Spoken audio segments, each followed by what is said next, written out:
7:49 de la mañana. Vamos a hablar ahora de algo alusivo al día. Hoy es 25 de mayo. Habitualmente no hacemos programas los feriados, pero este se nos dio por hacer un programa. Digo, qué mejor que hablar con una persona que sabe, como la doctora en historia. Después vamos a leer todos los pergaminos que tiene, investigadora, etcétera, etcétera. Marcela Ternavasio, que ha tenido la deferencia de atendernos a esta hora. ¿Cómo estás, Marcela? Buenos días. Hola, Antonio, buenos días, ¿cómo están? Bien, gracias por atendernos. Bueno, múltiples títulos, pero podemos decir entre ellos, doctora en historia, profesora y licenciada en historia, además máster en ciencias sociales por Flaxo, profesora de la Universidad Nacional de Rosario, etcétera, además de investigadora del CONICET y miembro permanente de la Academia Nacional de la Historia. Tengo que decir que tuve la suerte de tenerla como profesora, a Marcela Ternavasio, como alumno en la carrera de Historia de la UNR, y siempre me impresionaba, ¿no?, el conocimiento, lo que conocía de forma acabada sobre aquella etapa de la historia, por la que allí se habla, se debate, pero no se conoce a veces en detalle. Vamos con una pregunta fácil, ¿no?, para comenzar. ¿De qué hablamos cuando hablamos de la Revolución de Mayo, que justamente celebramos los 25 de mayo de cada año? Marcela, ¿nos escuchás? Hola. Sí. Ahora sí, perdona. Sí. Estaba cambiándome de lugar para tener mejor señal. Sí. Y se me cortó un minuto. No, me quedé en la Revolución de Mayo, Antonio. Sí, ¿de qué hablamos cuando hablamos de Revolución de Mayo y el 25 de mayo? ¿De qué hablamos? Bueno, mira, hablamos básicamente de la conformación de un gobierno patrio, y cuando digo patrio es porque ese es el concepto que estaría definiendo, ¿no?, la movida de ese 25 de mayo en términos de gobierno autónomo. ¿De gobierno autónomo respecto de qué? Bueno, respecto de la metrópoli. Y lo que está ocurriendo en la metrópoli es que tienen un gobierno provisional, porque Fernando VII se supone está prisionero. Digo se supone porque es una prisión bastante particular de la que está gozando en el castillo de Valencey en Francia, ¿no? Napoleón lo tiene prisionero. Entonces todas esas series de provisionalidades que hace que renuncien los Borbones, que se conformen las juntas en España, que se conforme la Junta Central, hasta llegar a nuestra primera junta el 25 de mayo, bueno, es esto, la conformación de un gobierno patrio que no está rompiendo con la metrópoli, que no está rompiendo con el pacto monárquico, y en todo caso será la metrópoli la que rompa con nosotros en términos del pacto colonial. Claro. ¿Sí? A ver, lo que el 25 de mayo ocurre es que se conforma una junta con la supuesta misma legalidad y legitimidad con la que se habían conformado las juntas en España, como decía, porque son juntas provisionales que están, como utilizaban en la época, no tutelando, esa es una palabra jurídica, tutelando el depósito de la soberanía del monarca, que estaba en la prisión de Valencey.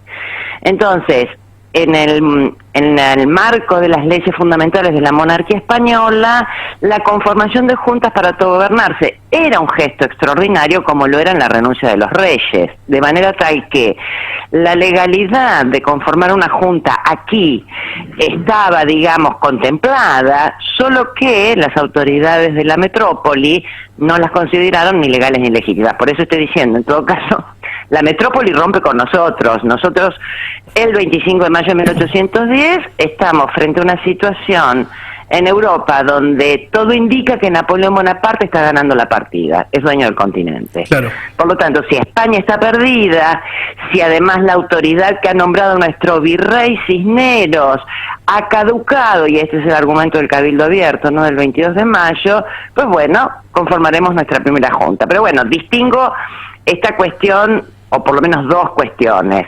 Es la conformación de un gobierno autónomo que de alguna manera tiene la vocación independentista que se le atribuye en los relatos canónicos y en ciertas divulgaciones históricas actuales, y en segundo lugar no estamos rompiendo con la metrópoli romperá con nosotros al declararnos rebeldes y revolucionarios. Es allí cuando se utiliza por primera vez la palabra revolución, no en boca de los que conforman nuestro panteón de héroes de la revolución, sino en boca de los propios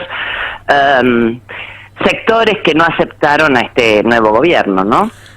Ahora, por lo que veo, por lo que entiendo, no teníamos muchas ganas de romper con España, ¿no? Me hace acordar esas relaciones amorosas donde por allí hay peleas, pero bueno, por ahí siguen viéndose los dos actores de la pareja. No teníamos muchas ganas, o sea, no se vislumbra, por lo que vos decís, un divorcio siempre es complicado. Vos usaste claro. muy bien un ejemplo. Claro. Un divorcio es siempre complicado. Imagínate un divorcio a escala imperial. Claro. A ver, en términos de revoluciones anticoloniales existían solo dos casos.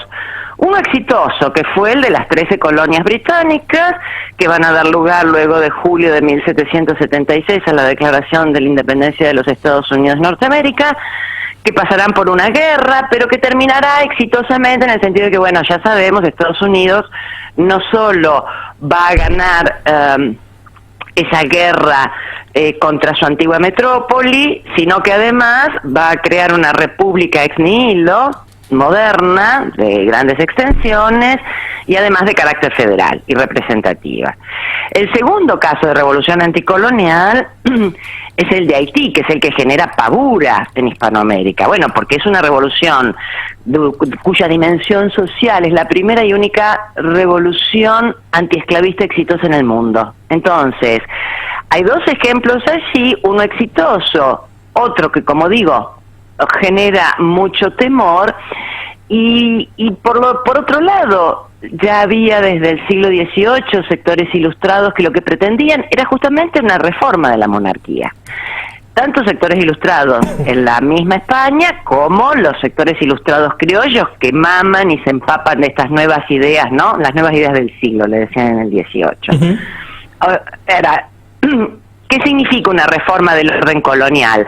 Bueno, son los viejos reclamos de lo que David Brading llamó el patriotismo criollo. Igual acceso a los empleos, un mayor margen de autogobierno, fin a esos monopolios tan rígidos a nivel comercial, mayor igualdad entre los territorios ultramarinos y los reinos españoles y un largo etcétera. Y en ese tren estarán involucrados nuestros ilustrados que conformarán el futuro panteón de los revolucionarios. Entonces, en 1810 lo que tenemos es una situación de profunda incertidumbre donde nadie sabe si vamos a pasar a depender finalmente del emperador de Francia. Entonces, en ese contexto, bueno, se abren una serie de alternativas. En mayo de 1810, entre esas alternativas, la de la independencia es la que tiene, diría, el menor consenso. Claro. ¿Sí? Claro. Ahora, esto que viene luego con el gobierno, ¿no? que se conforma, tiene más que ver, como decíamos recién, con una idea de gobierno autónomo o con hacer algo por el momento para ver después cómo terminamos arreglando o consensuando y que todo vuelva a la normalidad. Bueno, las dos cosas. Es decir,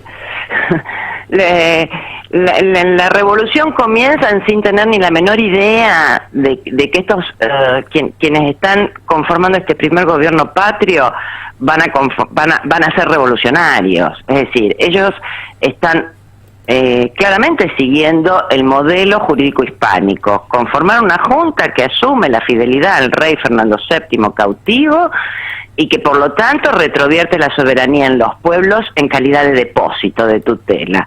Ahora bien, es cierto que esto también se da luego de 3 siglos de dominación colonial y por lo tanto sobre la base, sobre el zócalo de un profundo sentimiento de humillación colonial y sobre todo entre las élites criollas y sobre todo entre las élites criollas que están experimentando desde fines del siglo XVIII las famosas reformas borbónicas, ¿no? Que están intentando darle a la España o a la monarquía española un rostro más imperial. emulando, ¿no?, el Imperio Británico.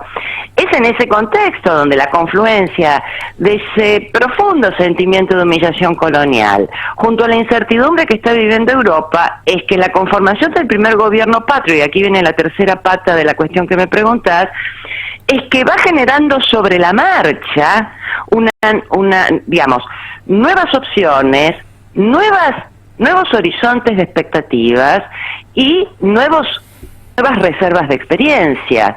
Por lo tanto, la libertad se descubre en el momento en que se está experimentando la propia liberación. Este es un punto clave, ¿no? Entonces, es en esa experiencia que se inicia el 25 de mayo, no que el 25 de mayo es el producto de una conciencia independentista precedente.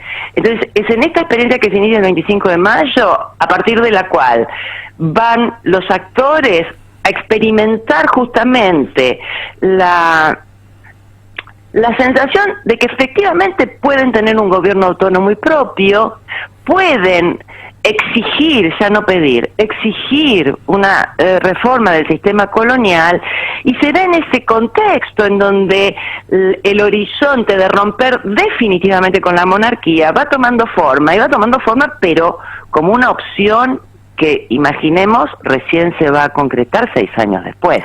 ¿Es Mariano Moreno el hombre más importante de este proceso? No, a ver, mira, como todos procesos históricos, después se van construyendo los panteones, ¿no? Claro. Entonces, a ver, la galería de héroes, sí, sí. Exacto. Mariano Moreno es el personaje más efímero de la revolución. Voy a decir algo demasiado brutal. Tuvo la fortuna de morir joven y morir a tiempo, y por lo tanto quedar en ese panteón como el revolucionario más radical. Claro. ¿No? Salvándose, vaya a saber de qué imputación posterior del Tribunal de la Historia. Ahora... ¿Se puede hablar te interrumpo, es algo interesante lo que decís, ¿se puede hablar de izquierda o derecha para esta altura, o de un sector más conservador y otro menos conservador? No. A ver, sobre todo, ¿sabes por qué? A ver, quienes se sentaban a la derecha o a la izquierda en la Asamblea Francesa es una cosa, y cómo se va connotando esto bastante después en el siglo XIX es otra, y cuáles son las interpretaciones que a veces les pueden dar a las izquierdas y las derechas puede terminar siendo un mamarracho. Entonces, prefiero evitar el uso del concepto de derecha. Observa, digamos, utilizaría más el concepto de mayor o menor moderación, mayor o menor radicalismo. Ahora, para ser más concreta, en el 25 de mayo de 1810 y durante 1810 en Buenos Aires todos eran revolucionarios, estoy diciéndolo también de manera muy estilizada. Los saavedristas y los morenistas eran todos revolucionarios. No hay un partido realista, sí, fuerte, que tenga alternativa de ganar la partida, entre otras cosas porque Saavedra es el que maneja las milicias, ¿sí? Y las armas, por lo tanto, son las que definen la correlación de fuerzas a favor o en contra de la revolución. En este caso, las milicias al mando de Saavedra la definen a favor de la revolución. Ahora, lo que llamamos saavedrismo es un sector que está pendiente de lo que está ocurriendo en España y en Europa. Nadie sabe quién va a ganar la guerra en Europa. En segundo lugar, la figura de Moreno, pensemos que en 1809 está defendiendo como abogado al sector españolista que quiere hacer su propia junta desde el Cabildo, ¿no? Liderados por Álzaga. El Álzaga que va a ser fusilado por realista en 1812. Entonces, es una figura efímera que en efecto va a tener un papel importante dominando un sector de la Junta y sobre todo, yo diría, sacando del medio de esa Junta a dos personajes claves, a Castelli y a Belgrano. Los manda a los dos a las respectivas expediciones que deben llevar las noticias y por lo tanto exigir obediencia a la Junta, uno en el caso de Belgrano a Paraguay y otro, su primo Castelli, al Alto Perú. Lo que estoy diciendo entonces es que aun cuando Moreno no perteneció nunca al grupo carlotista e ilustrado que lideraba Belgrano y donde estaban Vieites, Castelli y Rodríguez Peña, aun cuando él no era del corazón de esa camándula, para decirlo muy rápidamente, para Moreno, digamos, Belgrano y Castelli eran los únicos dos personajes esta es una hipótesis muy mía, después de haber trabajado a los carlotistas y a todo el periodo previo a 1810. Eran los únicos dos personajes que podían hacerle sombra a Moreno como hombres de letras.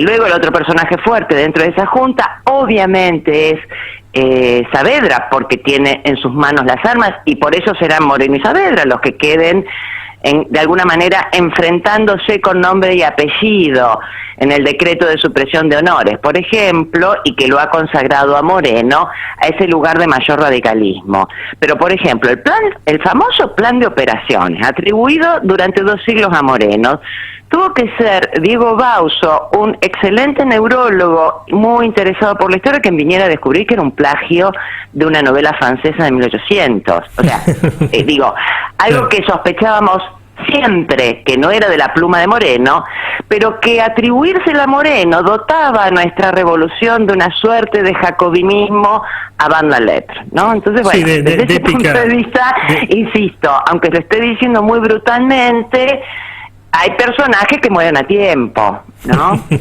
Claro. Podría quedarme hablando horas y horas con vos, es muy interesante la comunicación, seguramente te vamos a contactar para otra oportunidad, pero quería pedirte finalmente una reflexión sobre qué significancia tiene hoy por hoy festejar, celebrar o conmemorar de alguna manera el 25 de mayo y este proceso revolucionario, primero en esta situación que vive la Argentina y el mundo, ¿no?, producto del coronavirus, del avance de la pandemia, y en segundo lugar en la situación que hoy se encuentra Argentina, que básicamente se encuentra sometida a los organismos internacionales. Estamos viendo cómo agradar de alguna manera a los organismos internacionales para que la economía pueda recibir un poco más de aire, insuflar un poco más de aire a través de crédito externo. ¿Qué significancia tiene conmemorar el 25 de mayo en estas circunstancias? La verdad es que se supone siempre que toda conmemoración es una suerte de gran reunión colectiva, ¿no es cierto? Donde ahora esa gran reunión colectiva en la cual nos reconocemos como comunidad, ¿no? Como parte de un común, ¿no?, político, identitario. La celebración tiene siempre, ¿no?, esa capacidad de rescatarnos en la homogeneidad y por lo tanto ser un momento en el cual todos podemos pensar que tenemos algo en común para celebrar más allá de las divisiones, grietas y un largo etcétera. Ahora bien, todas las celebraciones organizadas, por otro lado, pensemos que estamos viviendo el año belgraniano, ¿no?, que para la Argentina Belgrano es, como sabemos, el intocado héroe del Panteón, y para Rosario el mito de la cuna de la bandera. Todo quedó en suspenso, todos quedamos trabajando, convocados por distintos organismos, yo en mi caso a nivel nacional, provincial, municipal, universitario, produciendo cosas sobre Belgrano desde mi casa. Entonces, sin duda este 14 de julio los franceses tendrán que hacer una celebración de su revolución guardados en sus casas, o tal vez con un poquito más de aflojamiento en las cuarentenas. Pero creo que el mundo está viviendo por primera vez lo que podríamos denominar una situación claramente dilemática. Cualquier opción, y por eso es dilemática, es mala, ¿no? ¿En qué sentido? Para mí, absolutamente banal discusión sobre si abrimos la cuarentena o abrimos la economía, bueno, justamente es banal porque es dilemática. Entonces, como vos bien decís, lo único que puede salvarnos, entre otras cosas, y acá ya es obvio que no podemos estar pensando los problemas en términos nacionales, lo pongo entre comillas, sí en términos nacionales porque son los gobiernos nacionales los que directamente responsables de las medidas que se tomen, pero a la vez lo que era más excepcional de una Argentina absolutamente estancada y endeudada, ahora nos iguala a muchísimos. O sea, claro, ahora en ese concierto económico internacional o nos salvamos el 25% de los países que estamos endeudados por lo menos, y por lo tanto quienes manejan la economía internacional no son idiotas y saben perfectamente que una cosa es no salvar a la Argentina y otra cosa es no salvar a un cuarto del planeta. Entonces, en ese contexto yo puedo ser un poquito más optimista, pero insisto, nunca hemos vivido a nivel planetario una situación tan dilemática como esta. Muchas gracias por el contacto, Marcela. Gracias a vos, Antonio. Adiós.